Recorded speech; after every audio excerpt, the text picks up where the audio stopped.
Hello, Ash, and welcome back to the Wild Wonder podcast. Thank you so much. I'm so excited to be here. I am too. As two Ostara babies, I don't think there's anyone more qualified to talk about this, or at least anyone more excited to talk about this. Great. Yes, absolutely. I know you're closer to like the beginning of Ostara, and I'm like further away. Did you ever have a connection as a child, like looking back? Do you feel like this is your season? I do actually. It's really interesting because I often will share the story so my birthday is March 19th, and there have been years where there are actual blizzards and it is deep winter regardless of what seasonal shift is happening. And then there are other years where it's outside 70 degrees and picnicking. And I feel like that encapsulates so much of my personhood. This like the in-between. permitting, but then also there's moments of just like, being out and being bold, and it's interesting to see that. Oh my God.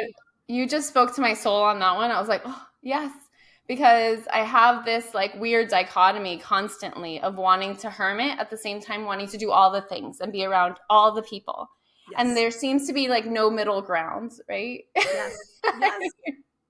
Sometimes I don't even see it coming where I'm going and going and going. And I'll have like a moodiness that starts because I can't predict when the shift will just drop.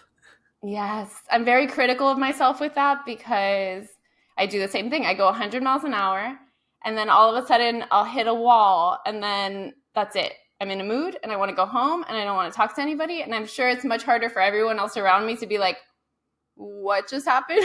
What are we doing now? You are truly speaking to who I am as a person. And in a way, it's very validating. I want to talk to a couple of friends and say, listen, I'm not the only one. Doesn't mean I don't need to work on it, but also I'm not the only one.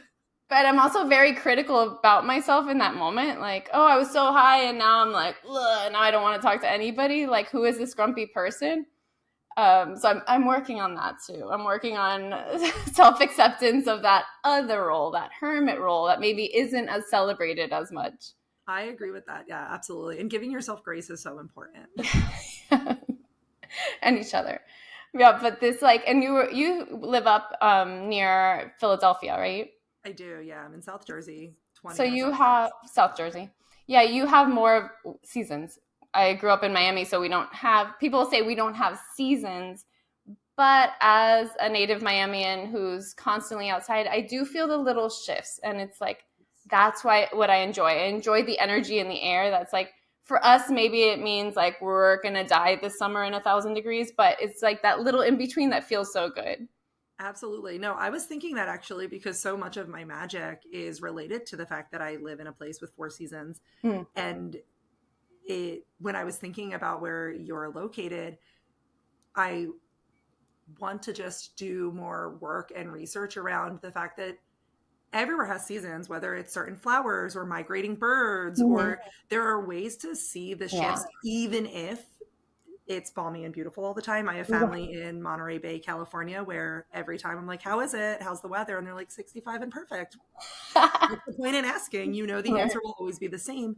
But they do have seasonal shifts, even if it's not snow. Yeah. Budding specific flowers, hot, fall, cold, right? There is still shifts and changes that happen naturally. And so it's thinking about how to celebrate those and recognize those. Yeah, it's like the birds will come in different. Like I believe the owls are not all coming in, which I always get excited for. We could finally start going into the ocean because what a lot of people, is like a public service announcement. If you're coming from the north, please stop swimming in the ocean in the winter because you're getting attacked by jellyfish every time. Oh my gosh, that's such a good point. I also think about in Monterey Bay, orca whales. I love orca whales. And there are specific times of the year that it is easier or better to go if you want to see specific whale species that are migrating. And, it is that way of just recognizing nature. Also, thanks for the tip because that sounds like a horrible swimming condition. So we're going to avoid the winter beaches. Yeah, it's funny because we'll all sit on the sand, like us locals, and be like, where are these people coming from and why are they jumping in the water right now? Not because it's like cold for us, but also because there's animals in there that we don't want to be near. Right. No, Fair. It is their space. I'm happy to just be a visitor when they are doing their own thing in the Yeah, ocean, exactly. farther away from me. Yeah, do you feel like these like liminal seasons are like your jam? Because I love spring. I also love like the fall equinox, Yes. especially for us that the weather's finally getting cooler, but that like in between, I love I live for. liminality. I always have. I love this kind of living in shifts because I think there's so much more to that, both magically, but just life wise. Like, when aren't you in a Mhm. transition? I read Yeah. tarot for folks, and all the time, there is not a single person I've ever read for that is so secure that they are in Yeah. this space. They might be fully in their work or their family or their this, but there's always some, oh Mm. yeah, the baby became a toddler and the toddler Yeah. then became this, or in this job I now need to train someone. Like, there's always this shift that's happening, and recognizing that and feeling a little more stable Hmm. there is important, because I think a lot of folks, change is scary Yeah. and change can be very tense. Hmm. But if we recognize that it's kind of a constant, it's one of Yeah. those things that are always present, Yeah. that's huge. I am trying to get better at loving winter, because we have cold winter here. I mean, I feel you. I lived in New York for a while and I don't think I ever learned. Yeah, it is something every year I'm like, this is my year. I'm going to be, the winter witch. I'm going to hermit. I'm going to do all of the things I'm supposed to do. Hmm. And there is a lot, and I do enjoy it, but I'm definitely completely guilty of that. After the first snow, I'm like, okay, we can skip. Yeah, let's move We ahead. did it. We're done. I'm done with snow. Don't do it again. Give me one snow day. I'm a school teacher. Yeah. After that, let's just go into spring, and so I can take walks outside. Right. And I am trying to work on that Mm. for myself. It's important if you're committed to where you're living. Yes, yes, absolutely. Yeah. Before we go too deep into Ostara, I just wanted to read a definition that I found because I would love your insight into this and how it compares to how you practice. So this is from the Boston Public Library. It says, the word Ostara comes from the Anglo-Saxon goddess name Yoster, spelled Eostre. Yoster represented spring and new beginnings. And then it jumps ahead. Ostara, the goddess of spring, symbolizes fertility, rebirth, and renewal. How true is that for your practice? Absolutely spot on. I think that Ostara for me, if I think seasonally, and again, I am in a place with 4 seasons, Mm-hmm. Imbolc or Imbolc, Mm-hmm.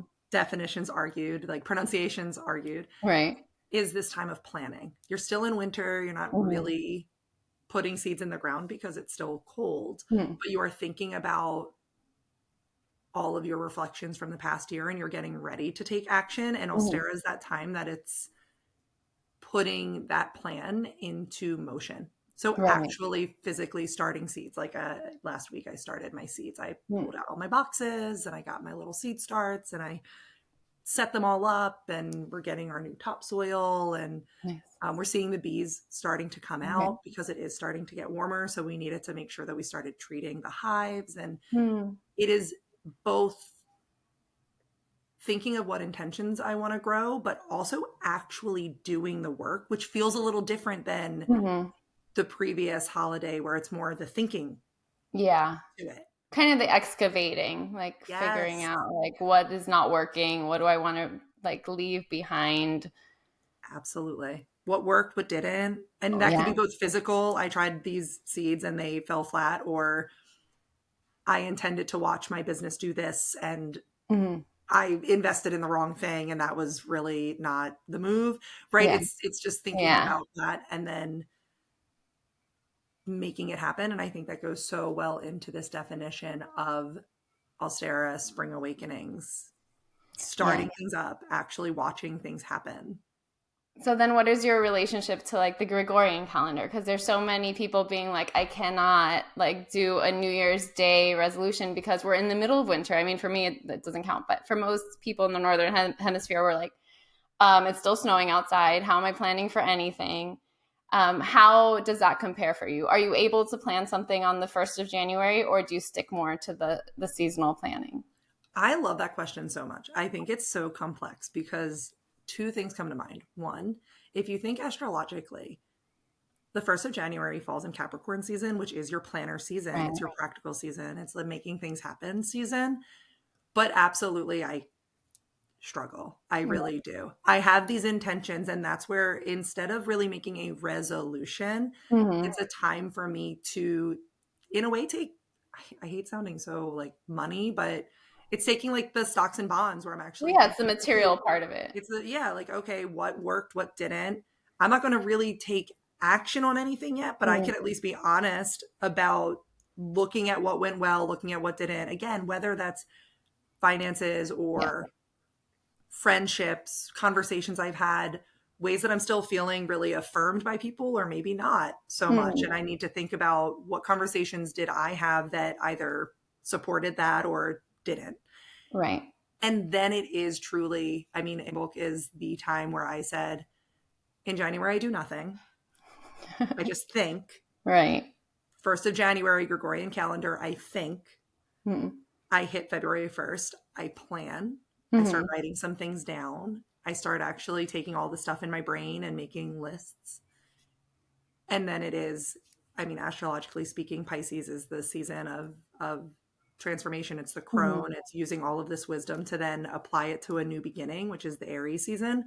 So I think astrologically, it also fits with the seasons really nicely to say that Ostara is my time to actually take all that I thought about and start the new cycle. Does that make sense? Yeah, totally. But it makes me think how in contrast that is to like what we see out in Western society, which is like, for me, it feels like constant manifestation, constant doing, right? Like no one's taking that time of inventory to see what is working, what is not working, what is actually coming from us, what is coming from the outside and influencing our decisions. And so people just continue to jump ahead. Yes. No, absolutely. And it's hard not to. I've taught classes on this. I do year ahead tarot spreads where folks come to me for, you know, what is 2024 going to look like? And it's interesting because when I read for folks, I have explained this doesn't really fit January 1st to January 30 days past September, you know, the rhyme, the days. It really is to me in my practice, December 21st. So Yule to January 21st.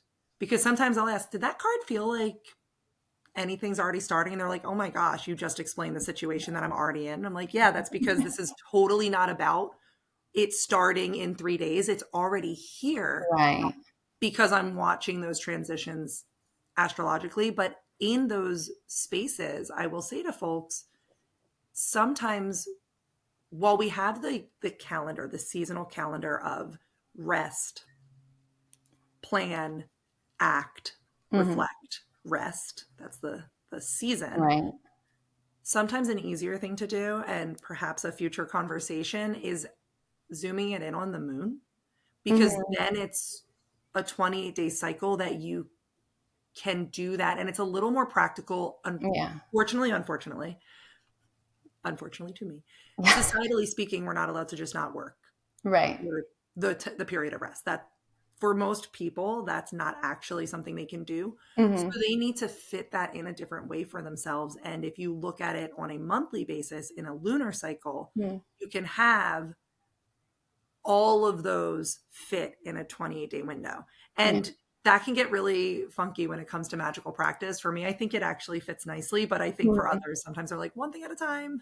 It needs to be one thing at a time for me too. But the moon and allowing ourselves to rest is one of my biggest challenges as an Ostara baby, like accepting rest, allowing for rest, being in rest. I'm not great at it, but I'm practicing.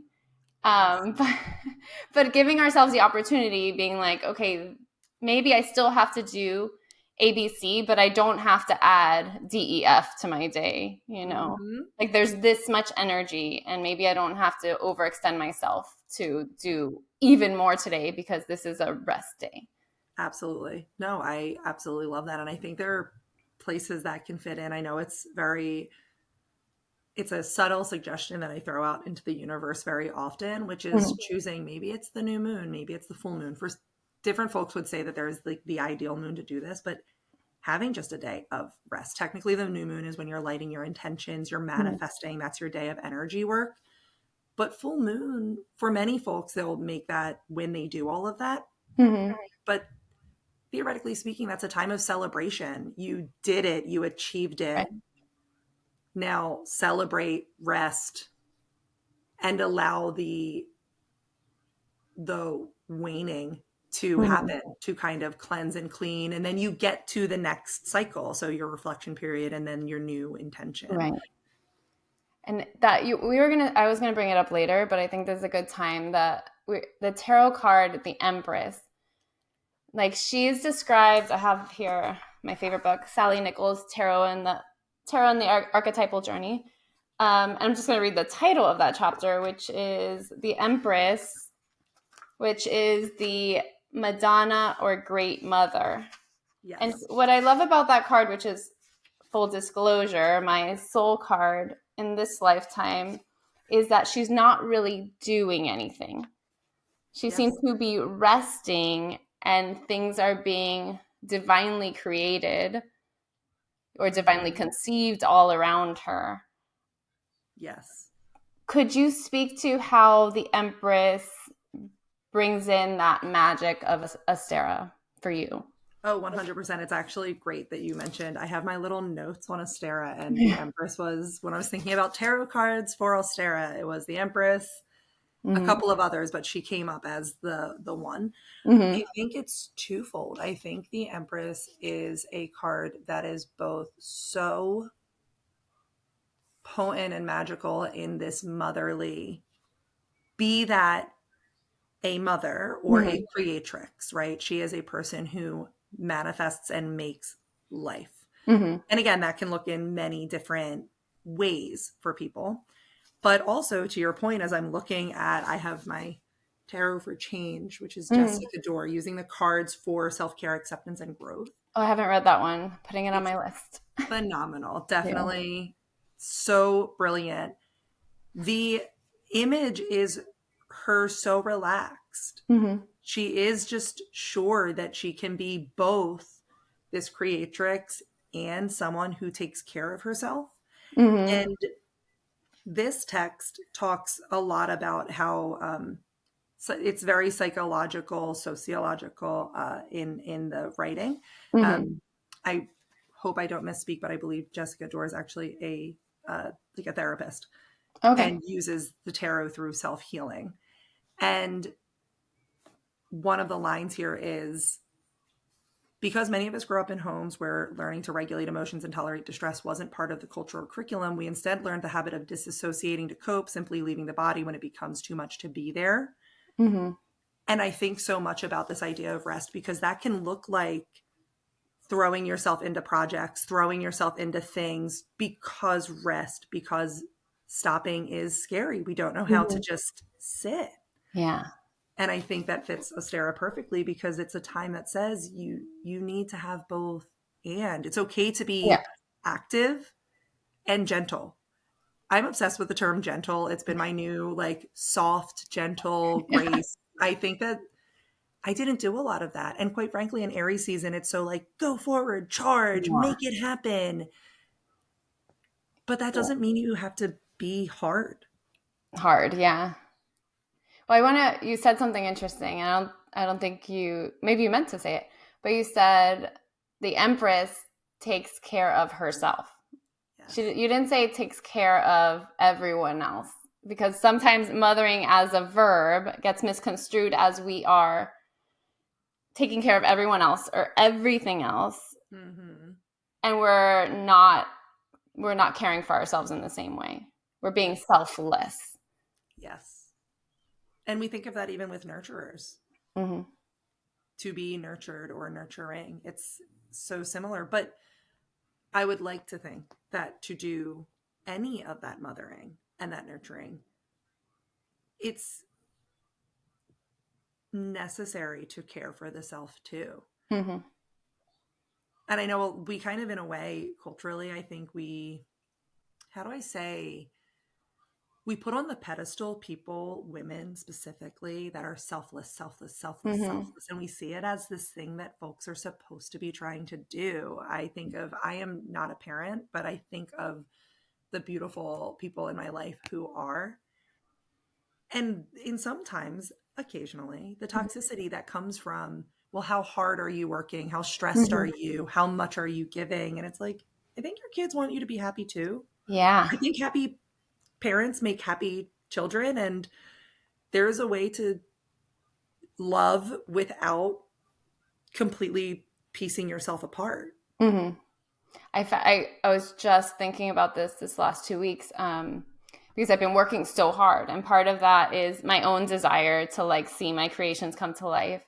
And part of that is this constant background voice of, if you don't keep working, what are you doing for your child? What are you doing for your family? How are you supporting everyone?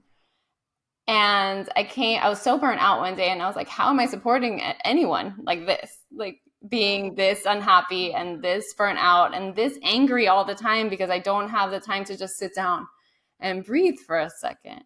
Wouldn't it be much more beneficial for everyone around me if I just let go a little bit, took the foot off the gas, and just enjoyed my time at least once a day, to be able to sit. Nobody, because the kids aren't asking you to do things. Yes. Like rarely. As a teacher, like they very rarely are they like, oh, I need you to do. I mean, they do, they're children, they're going to ask, but not like this incessant drive for doing. So much of what we do, we put on ourselves. And that's actually really a beautiful thing when we're bringing it to Ostara and the planning versus action phase. That is a really great, this conversation feels so affirming because I want to go back and think of my own plans and think, how have I built in something that inevitably comes up every year, which is I bit off more than I could probably chew. I often look at my schedule and wonder, how am I doing this? How am I going to navigate all of the things that I've signed up for, I want to do? And again, I'm genuinely excited for it, but there is a reality of the pressure that we put on ourselves versus to say it this way, what the universe is expecting of us. I don't think that Mama Earth is going to be incredibly upset with me if I don't, make X $1,000 or X $100 or meet with X number of clients. I really think that if I'm giving to the students that I teach, I'm making them feel loved and cared for, and hopefully we're learning math along the way. Yeah. Like, we're going to be okay. Yeah. But it's something that gets lost. Yeah. And Ostara can be a time that I could see people losing it a little bit because you need to bring it back, right? Because it is a planning. What is my intention? It is the holiday of what I want to grow for myself this season is. And it's the big resolution holiday for a lot of people. But I'm curious about how folks can take your lesson from the Empress, take the lesson from the Seven of Pentacles, which is this sit back and reflect and think. It's so funny that just came up in my reading like 2 days ago. I love the Seven of Pentacles. I love that card. I debated. I wrote 7 and 9 of Pentacles on my notes, and I was like, you know what? It's not really 9 of Pentacles, though. It's not the culmination. Yeah. It is thinking. It's stepping back and assessing and thinking through where you want to go to next. And I think part of that is the emotional care for ourselves that need to be in that conversation and really centered, because it's so easy to lose it to, in a way, the culture of more, the culture of consume, the culture of what's next, push further, how can you do more? So really interesting. And then I've been really focused on lately, like the role of desire. I just wrote a piece on it for our newsletter subscribers because we kind of dismissed that part of it. I think when we're thinking about doing and creating, especially during this time, it often feels very like what we need to do or what we should do and not really what we desire to do. And I think that's because sometimes what we desire to do does not fit into a box. I've been thinking about it like I love art for art's sake. It's like desire for desire's sake. Like there's no reason for me to like tuft a rug today, but I want to, you know? Yes, yes. Oh, I love that. And it actually fits so beautifully in terms of the wheel of the year. You have your Ostara, you have your plan, and then you have Beltane, which is, it kind of comes out of left field because it actually doesn't. Based on what you Mm. just shared, I can see it so much more clearly because Beltane was always this fun, okay, you're now like really planting the seeds, like, right? It's the Mm. sexy holiday. Yeah. It's the fun, joyful party holiday. Mm. But to think about desire, whatever that looks like for somebody, art for art's sake, music for art music's sake, going Mm. outside not because you want to make sure you walk X number of Right. miles, but just because taking a walk is nice. Yeah. What a beautiful way to think about how Ostara plants those seeds. And then Beltane is the holiday that's like, hey, are you enjoying all that stuff? Are you Mm. just having fun? Are you for wandsing it? Are you just getting out into nature just because? Just for the beauty of it, you For the know? beauty of it. Yes. Oh my gosh. I love that. That's really awesome that you're really focusing on desire. I think Yeah, that's because so I was beautiful. thinking so much of how we do all these. For me, it's always like take away this, take away that in order to be a better person, to be a better yogi, to be a better witch, to be a better mom, whatever it is. I'm always doing these things that take away. I'm going to take away coffee. I'm going to take away alcohol. I'm going to take away sex. I'm going to take all these things away till I'm like a monk. And Yeah. then what exactly? And then I'm like, by the end of whatever I'm doing, I'm super proud of myself, 5 stars, checked off every box, and I'm so sad. Like, I'm so sad because nothing brings me joy because I've taken, not that these things bring me joy, but the very act of deletion for Right. no reason is Yes. what's making me sad. No, absolutely. And I think there's something to be said about pleasure and just wanting to feel pleasure. And of course, right, we always want to be temperance. We always want to Yeah. be mindful of balance and not Mhm. overindulging if it's dangerous. But there are Mhm. times when, and perhaps controversial, maybe sometimes a little indulgence, even a little too much indulgence is okay. Yeah. Learn the lesson. Yeah. Learn the moment of like, oh gosh, maybe not that again. Yeah. But I love to travel. I think about it very often Mhm. because it's an expense, Right. right? And it is a choice that I have to really make between travel or some other things. And sometimes it's practical stuff. Sometimes it is, oh gosh, I'm a homeowner now. I should be Mm. putting money into X, Y, and Z, Responsible. responsible stuff. And and this is the Ostara baby. I just resist it. I'm like, no, I'm not ready to give that up. I'm not ready to give up how whatever frivolous thing, get my nails done. I don't need to Mhm. get my nails done. It's fine. Mhm.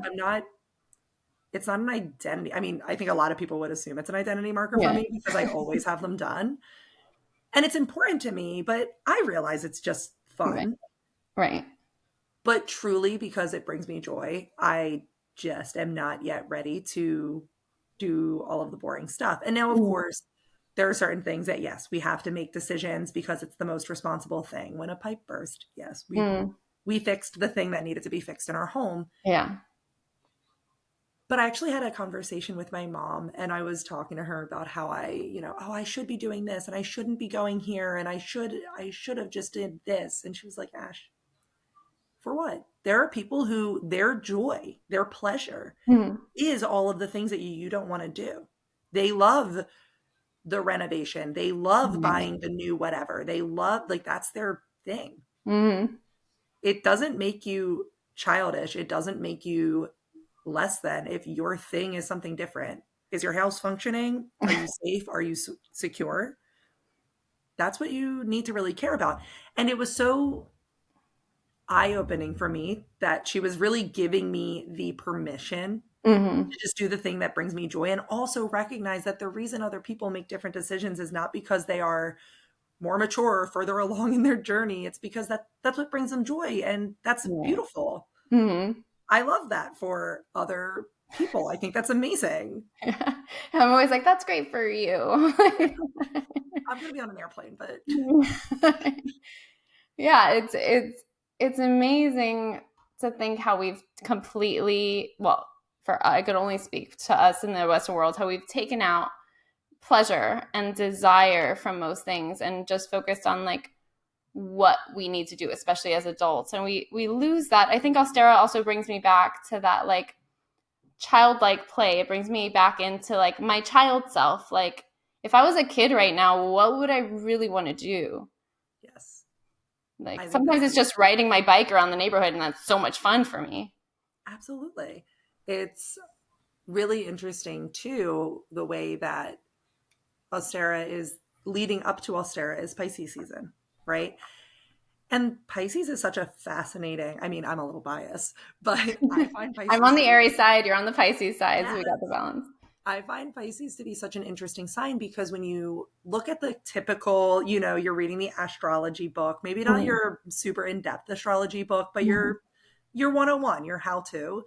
There are these, you know, it's dreamy, they're earthy, they're like in the clouds. I wouldn't say earthy, they're kind of like in the clouds. But in a way, they're very childlike. They believe in fairy tales. They believe in magic, which is all completely true for me. But then if you do a deeper dive with the Pisces astrological space, it's a crone, it's death. It's the end of the zodiac year. So to have this duality of childlike wonder and play and magic and fairy tales with death and the crone, I used to see this as this big duality, and instead I'm like, wait, what can we learn, right? I think of even in our kind of human selves, when you see a person who is so wise that they're just silly and you're like, wait, how did you get there? How did you become this person? This subtle art of not caring, of being able to just be more free and liberated. And it is something that we feel as children because we don't know any better. We're taught what we're supposed to do, and so we stop doing it. And then you get old enough to realize it doesn't matter. Apparently, that's what I've heard we learn as we get older. I'll say yes. I've been deep into second life stuff, so I'm in my 40s, so I feel like it's very second life stuff where there's like a shift, late 30s, early 40s, to be like, you know what? I don't care. I don't care what people think. I don't care what I'm supposed to do. Like, I'm not spending the second half of my life caring about this nonsense. Absolutely. And how brilliant is that? There's such freedom in that. You're like, we're all going to die. So why am I going to get all wrapped up in this garbage, you know? Oh my gosh, I love that. And I think it really fits the Ostara season because there is that element of play and reality. And also it's the season of rebirth. Yeah. It is the season of, and there is no rebirth without death. No. Even if it's not in this moment, quite frankly, if you are a gardener, you might be revisiting the plants that did, in fact. I'm a terrible gardener, so I'm constantly revisiting the plants that didn't. Yes, and that's completely fair. Listen. But yeah, this idea that the death to life, that it's constantly happening if we really look all around us. It's also celebrated throughout the world. Like as I was thinking on Ostara last night, you know, some celebrations just in my community that happen during this time are like the Hindu holiday of Holi or Holi, the Jewish holiday of Purim, and then of course Easter, which is Yester or Ostara, which they didn't even bother to change the name, which is fascinating. They all have this idea of death to rebirth. Like that's what we're celebrating, this transitional period. Absolutely. And what I thought was very crazy was I didn't even think of this. I don't know why it took me so long, but in Purim, we're celebrating Queen Esther's triumph in saving the Jews. Ostara. Wow. I mean, I'm not a Jewish scholar by any means, but if there are any Jewish scholars out of there, if there's any connection, I would love to know that. Yes, and please share with me because that would be amazing. This is what I like to geek out on, like why. But yeah, there in all the holidays, there seems to be, I'll speak to Easter in particular, new life, rebirth, new beginnings. And for the Catholic and Christian church, the way they determine when Easter is, I got it, I forgot where I got it, but it says first Sunday after the first full moon after the vernal equinox. That seems very pagan to me. Very pagan. I was going to say that seems pretty pagan. Absolutely. And it's such an esoteric, magical experience. And I am not only not a Jewish scholar, I'm not a Christian scholar, but I am always fascinated to learn how much more magic, even if it's not the way that I view, right? Even if, of course, it's different, religiously speaking, there's mysticism, there's this occult recognition, there's the plants that bloomed at Jesus's feet on the like during the resurrection. Like these things are very important, and they impact, even though I am pagan and not Christian, I certainly know they impacted the way that if I pick up an herbal lore book, we are not going to ignore these plants that bloomed at the resurrection. Like we're not ignoring that. That's important. That is now in our history books. That's in our magical books, both as pagans and witchy folks. But there's mysticism in all religion. Resurrection is not something that just happens every day. That's why it's special. It's magical. Right. And I think it allows us to name something unnameable. It allows us to name the mysteries, this feeling that we all have as human beings, but are unable to put into words. So we create these symbols like eggs and bunnies, and we create these larger stories that get just close enough to the feeling we're all having, but doesn't quite name it because it can't be named. Yes. That's such a great way to put it. Absolutely. Yeah. So I want to go back into the history because I love geeking out on this. But there's actually when Yester or Oster was first named, it was actually from an early Christian source, which is interesting to me. It says, an Anglo-Saxon goddess who is not documented from pagan sources at all and turns up on only one Christian source, the writings of the English churchman Bede, I think that's how you pronounce it, and then Jacob Grimm of Grimm's Fairy Tales. He proposed that Yster must have been a local version of a more widespread Germanic goddess whom he named Ostara. And that comes from a post in the Library of Congress. That's amazing. That's fascinating. Is so interesting the way that pagan history, and again, that is such a varied term, right? There are so many pre-Christian histories and pre-Christian religions and pre-Christian people. I am always fascinated by how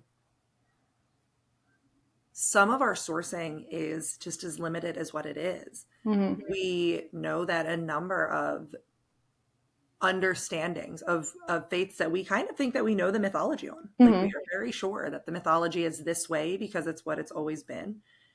If that group of people, if that culture did not have a set writing system, if they had an oral tradition, some of the sourcing is literally 600 years old. 600 years later, Christian monks writing things down. And we now think, oh, that is how it was in, Iceland. That's how it was in the Nordic countries.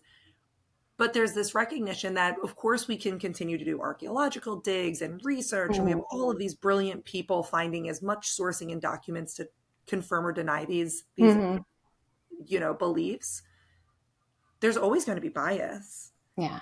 And then it's trying to figure out, not that it makes celebrating the holiday less important, but then thinking through how we want to honor the holiday for ourselves and giving our own contemporary craft the grace to make some decisions that are more tied to us. I think something beautiful about celebrating holidays is knowing the place and space you're in, local cultists or local Mundi. A lot of folks will talk about this idea that knowing what's going on locally for you is probably going to be more potent and magical than celebrating a holiday that we know a little about because 600 years after these people walked the earth, a Christian monk wrote a story, and then that was in some language, and then that was eventually translated 600 years later into English, and now I'm reading it from a Neil Gaiman book. Shout out to Neil Gaiman. Oh, I've been watching Good Omens all morning. Oh my gosh, so amazing. So good. But I think it's beneficial for us to say, okay, maybe I'm not going to do this the most pagan way. Maybe I'm not Mm, going to do this exactly the way that the books say. Um, I'm going to do my own thing based on where yeah. I am. I think that you and I are in two different spaces. Mhm. So the way that I might celebrate Sarah will look different. The flowers that I choose might look different literally because of growing region. Yeah. I might not be able to grow some of the flowers or vice versa. I mean, you might have flowers that I'm like, oh my gosh, this is the March flower. And you're like, that's an all the time flower. What are you talking That's right about? there. It's right there. And it's December.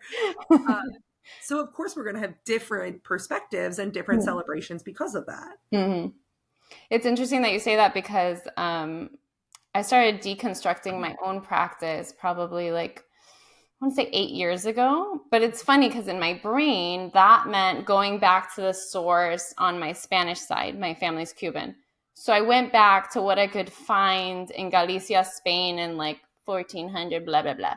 And I was trying to do all these practices. And it wasn't until the pandemic in 2020 that I was like, okay, but we live on this island where most likely we have Yoruba blood from Africa too, and like there's Asian blood in there too. Like, why aren't I going down these paths as well? Why am I only focused on this like one way of doing practice when I mean it's been hundreds of years since my family has been on that land, like, and only part of the family has been on that land. So it was very I don't know, it felt like my practice became more well rounded when I started to focus also on the African deities. And just thinking about it last night on Ostara, it would, for me, and as a Cuban American, it would be Yemaya, the goddess of water, ocean, rivers, the fertility, love, abundance, which is so tied into the other goddesses of other practices like Yes. Rhea and, some people would say Aphrodite for Ostara. Yes. Is there a goddess for you that like brings some deity into this celebration? Absolutely. So I uh, co-sign everything you said. I love that. And I absolutely adore that journey because it is so, you're speaking to so many things that are so potent and powerful and important. I think when it comes to the goddess for me of this season, it's Persephone. I literally host Mm-hmm. my birthday party every year. I literally call Persephone's Rising Oh, that's beautiful. because in Greek mythology, Persephone, Demeter, sacred mother, is sad when Persephone is brought to the underworld. And so fall and winter are when she is mourning because Persephone is in the underworld. Mm-hmm. When Persephone rises and gets to spend 6 months in the world with her mother, that is when the plants flourish and grow. And I love this concept twofold. One, obviously, I just love the blossoming and the blooming and how Mm-hmm. beautiful, and this divine motherly connection, I think, Yeah. is just so mystical. And then Hecate, in some of the myths, Hecate is who supported Demeter in Mm-hmm. finding and identifying where Persephone was. So there's this magical crone element. So it's Mm-hmm. very beautiful. Well, we go back to the death life Yes, cycle. the underworld journey. Mm-hmm. And then the other part of it, twofold, is one, recognizing that the journey requires the underground. So, to our very early part of this conversation, Mm-hmm. the hermit or the extrovert, like the Mm-hmm. introvert or the extrovert, when you're an ambivert and you go between, Oh, I like that one. yeah, I love that because that's definitely where I personally feel like Mm. I fit.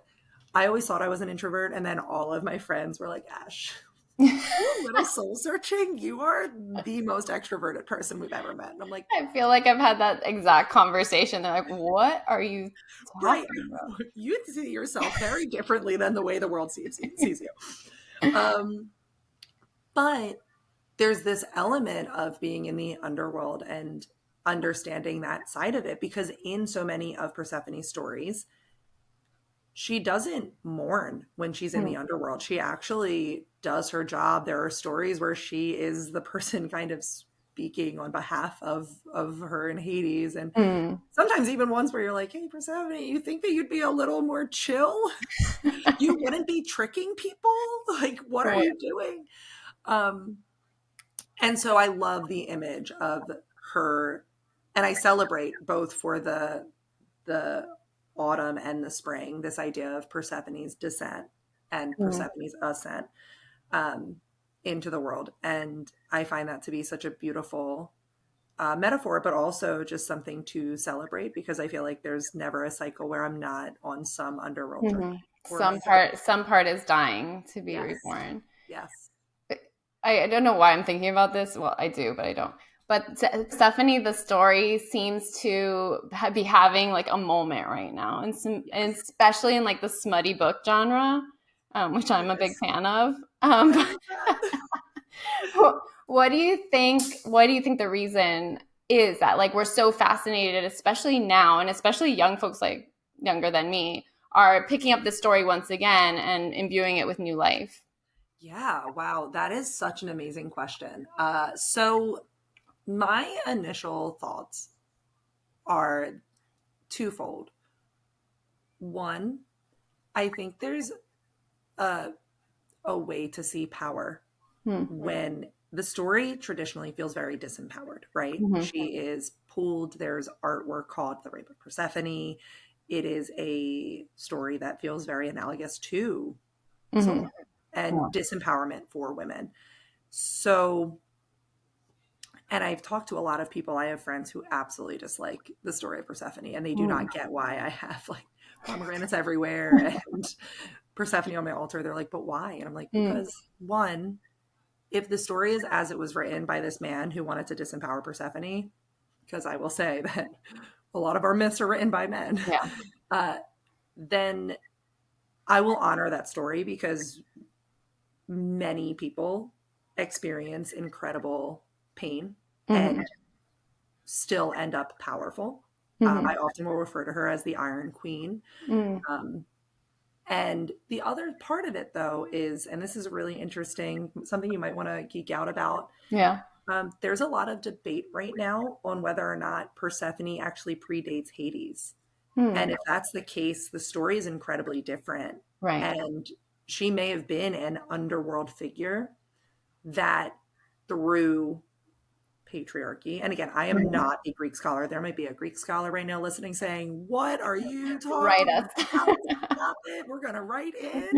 That is not what's happening. But from what I understand from the research that I have done, there is questions about when Hades as a figure started to be considered the god of the underworld, and how Persephone relates to that. Because of course, pre-Greek traditions, pre-Hellenic traditions, there's older religions, right? Like there's older faiths, there's older myths. I also think too, as in terms of romance, there is just a complete moment for the baddie, right? The bad boy has always had the moment, but it's interesting because what I've seen so much of is people taking Hades, this figure that's supposed to be really strong and powerful, and they, in so much of this lore, like this contemporary romance lore, they make him very sweet. He's just obsessed. He loves her. And if you look at the Greek myths, I mean, this is actually something that is true to the myths. Zeus is horrendous, and he cheats on Hera 8,000 billion times under any circumstance, under any guise of a different animals, whereas Hades, from my understanding, is actually quite loyal. And that's weird, because you see this person that you're like, no, but you're a bad person. But actually, how are we saying this guy's the right guy because he has the wife, he did what he needed to do, but then he is a cheater. He's not showing love. And a bad, like, toxic dude. Not only does he cheat, but he rubs it in her face and, like, does all these horribly nasty things. Yes. Yeah. And then other people are punished on his poor behavior. So that story is very disempowered. It's a very disempowering mythological relationship, where that of Hades and Persephone can be seen in this way that feels a little less toxic. I think the reason that Persephone speaks to me, and I think you hinted at it a little bit, is that once you go through the underworld, whether that was because you went through some form of abuse or major wounding or some kind of traumatic experience, if you really did the work and went through hell to get to the other side, you have a power that other people do not. And you could actually see it in people's eyes. There's a steadiness that when something comes up, you know in your heart that you can get through that thing because you've done I'm it before literally and you'll getting do it chills. again. Yeah, me too. Yeah, I'm getting chills. That is spot on it. And I think that's really empowering for a lot of people to see. Um, and in a way, there's also something to be said about the fact that then this person is just loved. They're a beloved, right? Mhm. And they still get that gentleness. I know a really funny meme is like, don't let anybody limit you. Persephone is both, the spring maiden as well as the god of the dead. And I'm like, oh, I love that. That is Yeah. yes, that's why I love her. That is something that Yeah. speaks to me. Again, to that winter spring transition. It's Hmm. so that exact like death and birth and blooming and blossoming and gentleness and beauty. Yeah. Well, it is so liberating because in a world that tells you you can only be one thing, to know you could be multiverses upon multiverses of things whenever you want to and not be Yes. contained to a box, that is really liberating. Once you can really accept that. And I don't know that I've fully accepted that because I keep wavering between like, no, I'm very much this and I'm very much that. And I think that's just the human brain. But to know in your heart that you could be anything whenever is really freeing. It is. Yes. Absolutely. So I would love to. I mean, we could geek out on this all day. I just wanted to name some other goddesses that that I found were associated with Ostara. But if anybody knows any more, I'm open. So we already mentioned Yester. There's the other name is Astarte, Persephone, Freya, Yemaya or Ashun, Saraswati in the Hindu religion, because she is also the goddess of creativity, education, music, and abundance. So I thought that was really beautiful. Is there a way that you like to ritualize this time of year? Yeah. So I have a party for me, Nice. but also for all of the But that's Ostara so babies. important. That's so important It to have a is. party for you because we never do. It's amazing because I actually have so many friends that are all Ostara babies. The six of us coming to my party, all are all born within a week before or a week after of Do you us think we planning. do that on purpose? Because I have like all my friends are born within these 2 weeks, and then like the first 2 weeks of Virgo season, like that's it. I think that there's something about attraction. I really do. 100%.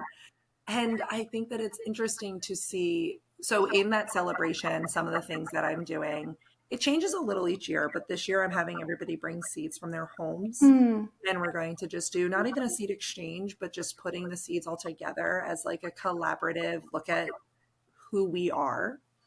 I love leaving out uh, offerings to the land spirits because the land spirits are starting to wake up. They're always there, but it's great to have those seasonal moments of saying thank you and giving Mhm. thanks. Um, and I do start my seeds. And in my seed starting, I will have specific intentions that are particularly important where I try to find connections between an herb. So, say it's something where I want to, a simple example, I want to really focus on peace and calm Mhm. in the coming season. I'll take lavender seeds Mhm. and I will put that in a specific pot. I will do all of my seed starting, but I'll also write that intention Mhm. um, on a paper that I can then put in the pot, or I'll decorate the pot in some way that holds that intention because then it's something that I'm reminding myself of not once, but every single time I need to water my plant, when I need to repot it, when I need to care for it, when I need to harvest it, when I make oil from it. Mhm. That then was a plant that I have put so much intention into that how is that oil that I made or that salve not particularly special, particularly magical because it's something that I've worked on all year, Mhm. all season for the few seasons. So I like to do that and I start all of that in the spring. Yeah. I also have chickens, so we do Oh, cute. eggs, and I have bees, so we do honey. Oh, So that's there's a lot awesome. of food traditions. I love Mm-hmm. making quiche, going foraging in early April. Sometimes March can be a little too cold still. It really depends on what's going Mm-hmm. on what Mama Earth is doing. Yeah. But I love going foraging and finding food that I can then cook into, you know, a tea or into the quiche that we're making. Mm-hmm. I love celebrating with food. Yeah. I think Ostara really lends itself to these like rituals with children, since we both work with children and I have a child. I love in a way that like Samhain and Imbolc and all that just don't. Like it's kind of like sad if we don't have Halloween. But in the spring, like I used to love painting eggs when I was a kid, and I love painting eggs with children now. And I think it's something that, whereas children might grow out of like going egg hunting, they still for a while will enjoy painting the eggs or hiding the eggs for the younger children. Like I Yes. love that. And I think if we combine that with setting an intention, I don't remember the ritual exactly, but years ago I used to bury the egg with whatever intention I had after I painted and wrote on it. And I think that's such a simple practice. Yes, I love that. I also think there's so much to be said about playing. To your point Mm-hmm. earlier about being playful, Mm-hmm. going on a fairy hunt. Yeah. I know listeners far and wide, it does not matter your age. Mm-hmm. Find a park, go on a fairy hunt. See if you can find anything that glitter, the way that the light is shining, these little moments that are just playful and silly, and Mm-hmm. for some very serious, and for others start silly and then become serious. Yeah. And just getting outside and playing. Because I think to your point that this is such a beautiful time to spend with children, and that also can be that inner child that we all Mm-hmm. have. Yeah, or even getting friends together and doing something that seems childlike. Like I love Yes. making flower wreaths. I even wore one on my wedding. Like it's my favorite thing. It makes me feel like a fairy, like to be able to create these Mhm. things and wear them and be silly. One year for my birthday, we also did like a Bridgerton style party where we wore like big floral dresses and had the little like tea cakes. That's perfect. I love that. That's so Yeah. playful. Yes. And it could be anywhere. What was funny is that for me, it was in my front yard. So all my neighbors were like, what is happening? And at the same time, it brought so much joy to the neighborhood because people were just stopping by, like, hey, what's going on? What's That going looks on? fun. Great. That's awesome. That is so much fun. Yeah. So I just wanted to speak to those symbols because we haven't yet, the eggs and the bunnies and the seeds. The eggs and the bunnies in particular, I found something from the same, I think it was also in the Library of Congress, but it was from a November Popular Science article from 1896. And it says, the association of the hare with eggs is curious, and the explanation is found in the belief that originally the hare seems to have been a bird, which the ancient Teutonic goddess Ostara turned into a quadruped. For this reason, the hare, in grateful recognition of its former quality as a bird and swift messenger of the spring goddess, is able to lay eggs on her festival at Easter time. Oh, I love that. And that That makes was a always lot a of question. sense Yeah. That was because always a question I had when I was a kid. I was like, why the bunny and the why the bunny? Right. And it's interesting because if we think about animals that, again, Four Seasons up in Jersey, Mm. we are starting to see a lot more bunnies. And my backyard is filled with beautiful, really hard not to notice birds. You have your cardinals, you have your blue jays, you have Yeah. all of these different species coming, waking up. Of course, there's robins, so Mm. many of them. And it is interesting to think about these symbols because in some ways it's just this practical, the animals are waking up and Mm. showing up. But Mm. in another way, there is this mystical kind of connection. And it goes into the planting of the seeds. I mean, very much a Beltane thing, but Mm. also bunnies have a lot of babies, right? Yeah. And birds, we can see that because they lay eggs. And so we can Mm. see these full to the brim and its possibility, which is what Mm. Ostara is so connected to, all of the possibility that comes with babies, with newness, with the next generation, if you will. Yeah. So that's really interesting that it used to be a bird. I mean, that way more sense. Right. In some weird way, it finally answers so many questions. Right. Well, and that's speaking to the Christian tradition. It's always this funny thing because on Easter you sit on a rabbit's lap and then you collect eggs. And also, how is this fitting with the greater story? I did not grow up in a particularly religious household, and it was that was a great mystery to me. I would not square the round peg of why these symbols in connected with this very intense, it's a violent story. Yeah, it is. And I was like, why are we all why are we all happy collecting eggs? All happy. Why are we collecting colorful eggs? I am confused. This is about a man that is going through torture. Right. I am confused. So it is interesting to see how that came to be. Yeah. No, it's funny because I always had that question, but I also didn't care because as a kid, I didn't want the eggs to go away.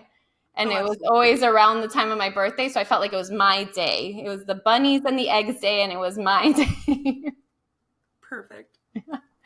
And another ritual that I wanted to share is, since we both practice tarot, a simple one that I wanted to focus on for Ostara in particular is this idea of digging, planting, and tending. So I thought about doing a 3-card pull, and the first card would be the digging. How can I make the soil fertile, or like creating space, like when we dig a hole for the seed?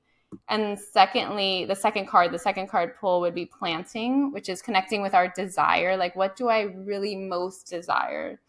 What seed do I want to plant during this time? And then the third card would be the tending. What will support the growth of this desire until it grows into a beautiful plant or tree? I love that. That is a beautiful spread. And I love spreads that are both meaningful and also simple. You do not need 800 cards to really get at the point, because I think sometimes with the fewer cards, similarly, when you're setting a spell with an egg, or if you're setting a spell with a seed, it's one seed. It's maybe 3 seeds. Yeah. You're not doing the most. It's okay to really think about what it is you truly want that will truly bring you happiness. And it's not going to be a simple desire. Otherwise, you would probably have already done it, brought it into fruition. But overcomplicating things can be a barrier to our magic.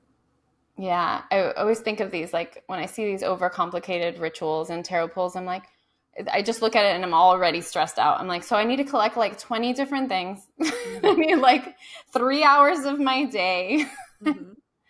When sometimes it could just be as simple as, like, for me, it would be just journaling, like over and over again. Like, what do I most desire? What do I most desire before I even like get to the card part? Like, where do I connect with that desire? Where does it live in my body before I even touch the cards? Because then all that, if we're not clear, then all that clouds are reading. We bring in whatever we're supposed to be wanting or doing into those cards. Yes, absolutely. Really great point. Yeah. So, of course, we could continue to go on and on and on about Ostara. But is there anything you'd like to share before we go? No, I think we hit so much. I just hope that folks have fun if they start to explore and just take it easy. I think that's something beautiful too about Ostara is it's just so natural. It's so, I mean, there are the holidays that are a little more heady. They're a little more like, where does this actually fit in? Yeah. I have friends that are like, I've never once celebrated this holiday because I literally don't get it. Like, I don't get how it's different than the other things. Yeah.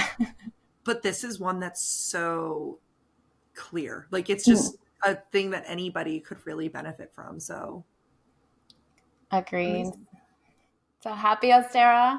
Thank you so much for being here. I so enjoyed our conversation. And of course, I'll put everything in the show notes because there was so much information. Yes. Thank you so much. This was wonderful. Yeah, it was. Thank you. Bye, Ash. Bye.